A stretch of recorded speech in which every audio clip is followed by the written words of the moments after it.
Greetings builders! How was your first week of Crucible? I hope you are having as much luck as my friend Jack Fury here. Look at that, a mirror from mobs on Act 7. Oh, this is just amazing. As you guys know, it's Monday, this is the day for the meta builds video. Today I'm gonna show you builds for 3 skills that are among the most played on Crucible. Don't forget that you can find the PoE and complete guide for all those meta builds in the video description. Let's start with the most played minion build, the one that over 3% of high level players are using. I'm talking about the Summon Raging Spirit's Guardian with the Templar class. As you might know, minion builds are among the best starters out there. This one is in my opinion the winner. It's a very simple and safe build for you to complete all content without much investment or effort. Awesome for beginners. To list the pros of this build, I would start with how accessible it is. It's super cheap, simple and easy to play. This build is for everyone. It also counts with a great boss damage and survivability. Now to list the cons, I'll start saying that Raging Spirits have a short duration, and this means that you need to keep recasting them while playing. This might reduce your speed a little.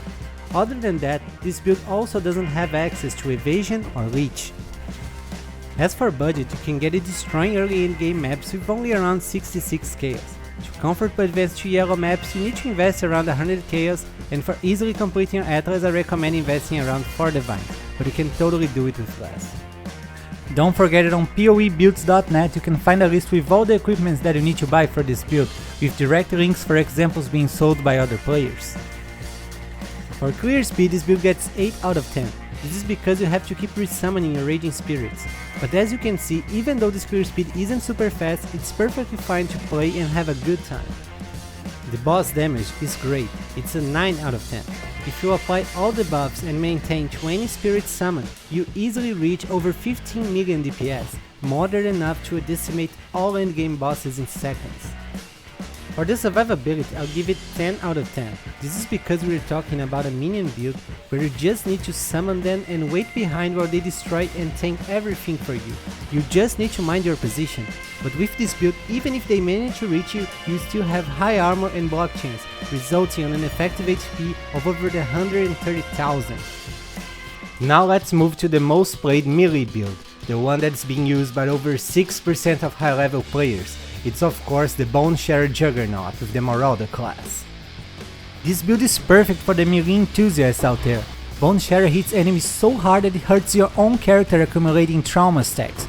For each trauma you're going to deal and take more damage. That's why it's important to gather both attack speed and armor to stack many traumas and sustain their damage. To list the pros of this build, I would start with its survivability. Even though you deal damage to yourself, this build has so much armor that you won't feel a thing. Now because of that you might think that this build had to sacrifice speed or boss damage, but no, it is still super fast and can kill guardians in just a few seconds. Now to list the cons, the first thing that comes to my mind is that you need to keep an eye on your accuracy. This is because we use the Keystone Precise technique that grants 40% more damage if your accuracy is bigger than your life. As for budget, this build is cheap. You can get it destroying early endgame maps with only around 60 chaos. To comfortably advance to yellow maps, I recommend investing around 120 chaos, and for easily completing our Atlas, I recommend investing around 4 divines. For clear speed, I'll give it 9 out of 10. Boneshatter also creates a big pulse of damage when stunning enemies. That means that a single blow can kill an entire pack of monsters. Other than that, you stack a lot of attack speed that causes your Leap Slam to almost teleport you through the map. The boss damage is also great and deserves 9 out of 10. Using Berserk on bosses causes you to accumulate a lot of trauma stacks and deal huge amounts of damage. For the survivability, this build is surely a 10 out of 10, and I would even like to say 20 out of 10 if I could. This build achieves almost 200,000 armor and over 83% of all elemental resistances. All of that combined with the Juggernaut Ascendancy grant this character almost 500,000 effective HP. Yes, it's crazy. Finally, we have an awesome starter build that is being played by over 3% of all high level players on Crucible, the explosive Aero champion with the Duelist class.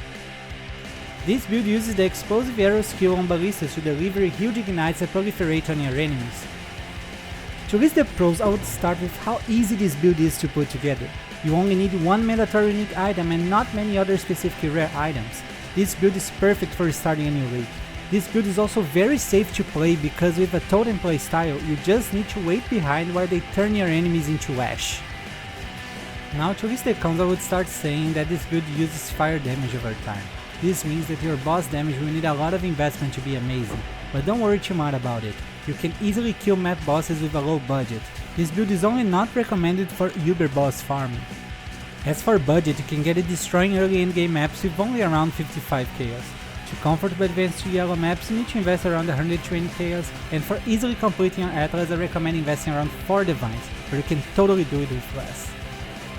You need only one mandatory unique item for this build, the Diadem Doll Belt, which causes your ignites to deal damage a lot faster. This is great for killing bosses. For clear speed, this build gets 8 out of 10. I took 2 points out because of this delay that the explosive Aero has before exploding and proliferating your ignites. This might feel a little clunky, but as you can see, the clear speed is great for farming red maps. The boss damage also gets 8 out of 10. As mentioned before, fire damage over time builds need to invest many divine orbs to have a big single target damage, but this one, even on a low budget, will be able to farm red map bosses without any issue. For the survivability, I'll give it 10 out of 10. This is because we are talking about a totem build where you just need to summon them and wait behind while they destroy and tank everything for you. You just need to mind your position. And above all of that, this build also counts with high armor, evasion and spell suppression, resulting in almost 100,000 effective HP. And that concludes our second meta builds video. Are you playing any of those? Next Monday I'll be back to show you 3 more meta builds for Crucible.